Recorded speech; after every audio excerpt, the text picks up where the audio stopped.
Hi, my name is Ken Schwartz of Precise Sharpening, and in this video I'm going to be introducing the 150 grit Nubatama bamboo stone. As you can see, this is the 150 grit Nubatama, and it's in the bamboo series of stones. This stone was reviewed earlier before I started doing videos. It's one of the first Nubatama stones that I did review.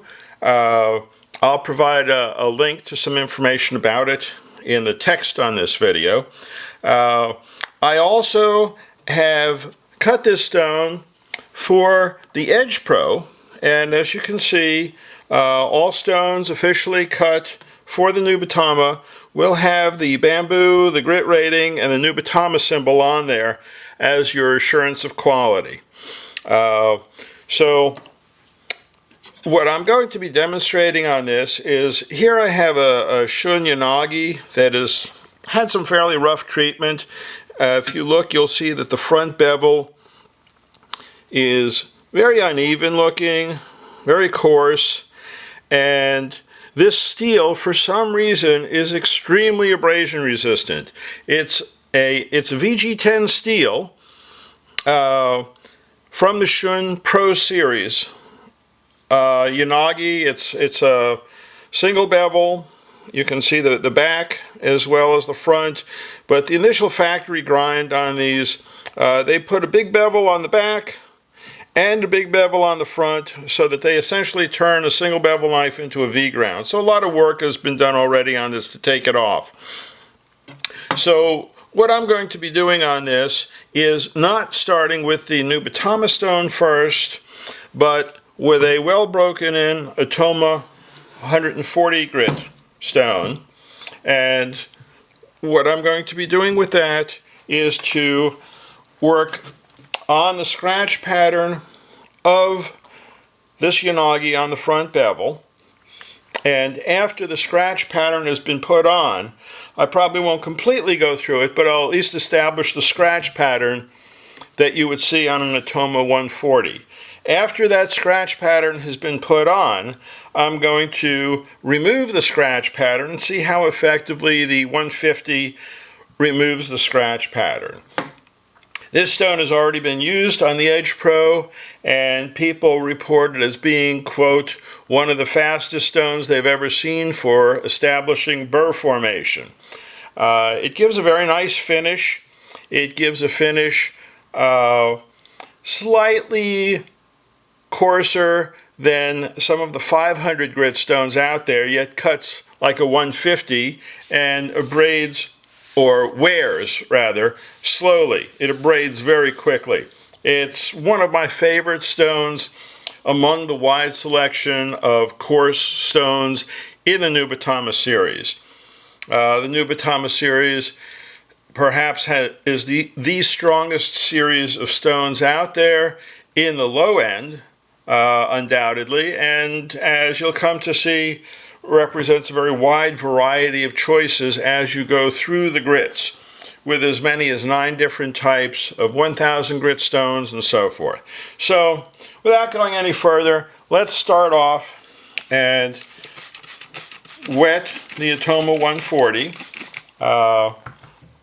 It is best to use your diamond plates wet because the diamond is embedded in a nickel matrix.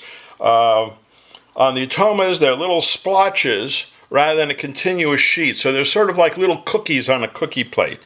So I expect this to get fairly scratched up, and let's go at it a bit and see what we get.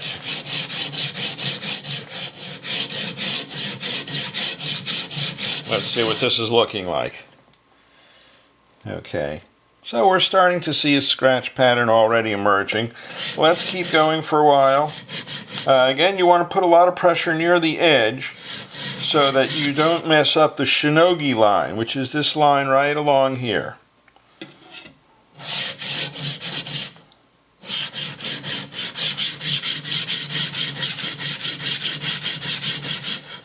Now, initially, when you get these diamond plates, they are a good bit more aggressive. and this is to be expected, a lot of times people will take these plates and after that initial aggression find that the lack of aggression means that they've worn the plate out. Well, far from it. What they've actually done is established a consistency. And this consistency results in a much more uniform finish than initially, because some of the diamonds will come loose and it levels things out. So it's best to break these in. You can break them in by flattening stones and so forth.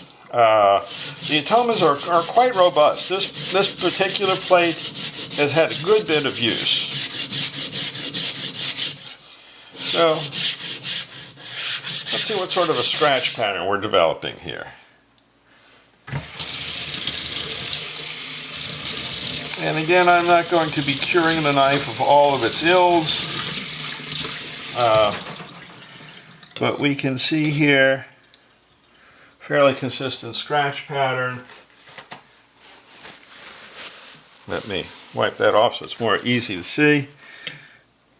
So we can see the type of scratch pattern that we're getting. And again, this area is not really planar with the rest of it. We'll work on that a little bit more. I'm not going to finish this knife completely, but just use it pretty much to establish how well the 150 grit Nubatama bamboo can remove the coarser scratches from the Atoma 140.